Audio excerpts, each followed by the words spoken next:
আমরা যেটা আলোচনা করব সেটা হচ্ছে সিরিঞ্জ, অর্থাৎ সিরিঞ্জ উইথ নিডল। এটা হচ্ছে একটা 5 ml সিরিঞ্জ উইথ নিডল, বা এটাকে আমরা ডিসপো বলে থাকি। ঠিক আছে, এবার এটাকে আমরা বের করব। এখানে দেখতে পাচ্ছ এটা হচ্ছে একটা সিরিঞ্জ, এটা হচ্ছে একটা নিডল। এই সিরিঞ্জ আর নিডল একসঙ্গে থাকে, ওই জন্য বলা হয় একে সিরিঞ্জ উইথ নিডল বা হচ্ছে ডিসপো। এবার যেটা জানবো সেটা হচ্ছে যে টাইপস অফ সিরিঞ্জ, মানে সিরিঞ্জ কত ধরনের হতে পারে। সিরিজ হতে পারে 1 ml হতে পারে, 2 ml হতে পারে, 3 ml হতে পারে, 5 ml হতে পারে, 10 ml হতে পারে, 20 ml হতে পারে, 50 ml হতে পারে, আবার আরও বিভিন্ন ধরনের হতে পারে। ঠিক আছে, এবার যেটা আমরা জানবো সেটা হচ্ছে এই সিরিঞ্জের পার্ট। ঠিক আছে, তো আমরা প্রথমে বললাম যে এটা হচ্ছে সিরিঞ্জ, এটা হচ্ছে নিডল। আমরা নিডলের পার্টটা প্রথমে জানবো। এটা হচ্ছে নিডল। এই নিডলের এটা হচ্ছে ক্যাপ। এই নিডলটাকে এটা ক্যাপ করে রাখে বা ঢেকে রাখে, এই জন্য ওকে বলা হয় ক্যাপ। এবার এই নিডলের এই যে এই পার্টটাকে বলা হয় হাব। এই যে লম্বা পার্ট সেটাকে বলা হয় শ্যাফট। আর একদম ছুচলো যে প্রান্ত আছে শেষ দিকে এটাকে বলা হয় স্যাঙ্ক। এই যে একদম ছুচলো প্রান্ত আছে এটাকে বলা হচ্ছে স্যাঙ্ক। ঠিক আছে, আর এটা যেটা বললাম সেটা হচ্ছে ক্যাপ। এবার যেটা জানবো সেটা হচ্ছে যে এই যে সিরিঞ্জ। ঠিক আছে, এই সিরিঞ্জের হচ্ছে কি আমরা এই ড্র করি এরকমভাবে, মেডিসিন ড্র করি এবং তারপরে সেটাকে আমরা পুশ করি মেডিসিনটা দেওয়ার জন্য। এবার এটাকে আমি যদি খুলে নিই, খুলে নিলে এরকমভাবে দেখতে পাবো যে এটা একটা লম্বা পার্ট আছে, এটাকে বলা হয় প্লাঞ্জার। আর যেহেতু এটাকে ধরে আমরা প্রেস করি এরকমভাবে, এটাতে আমরা থাম্ব প্রেস করি এবং মেডিসিনটা দিই, সেই জন্য এটাকে বলা হয় থাম্ব রেস্ট। ঠিক আছে, আর এদিকে যে একদম লাস্ট প্রান্তে একটা রাবারের টাইপসের পদার্থ আছে সেটাকে বলা হয় রাবার স্টপার।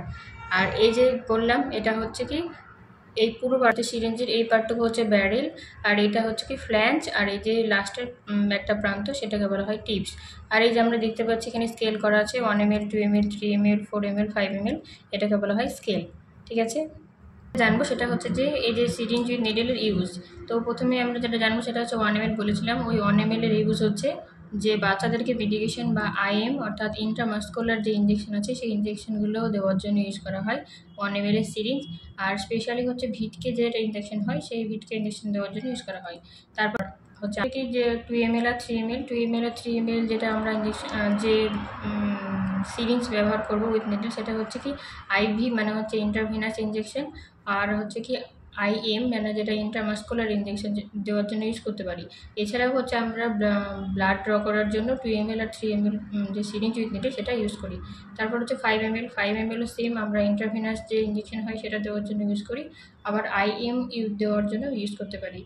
আর 10 mlটাও হচ্ছে কি আমরা যেটা ম্যাক্সাল পেশেন্টের মানে হচ্ছে 10 ml যেটা সিরিঞ্জ আছে সেটা আমরা ইউজ করি সাধারণত যখন কোনো মাদারের প্রেশার হাই থাকে, অর্থাৎ হাইপারটেনসিভ ডিসঅর্ডার থাকে, তখন আমরা যেটা ম্যাক্সাল্প দেওয়া হয় বা ম্যাগনেসিয়াম সালফেট ইঞ্জেকশন দেওয়া হয়, সেই ম্যাগনেসিয়াম সালফেট ইঞ্জেকশন দেওয়ার জন্য আমরা যে 10 ml সিরিঞ্জ আছে সেই 10 ml সিরিঞ্জটাকে ইউজ করি।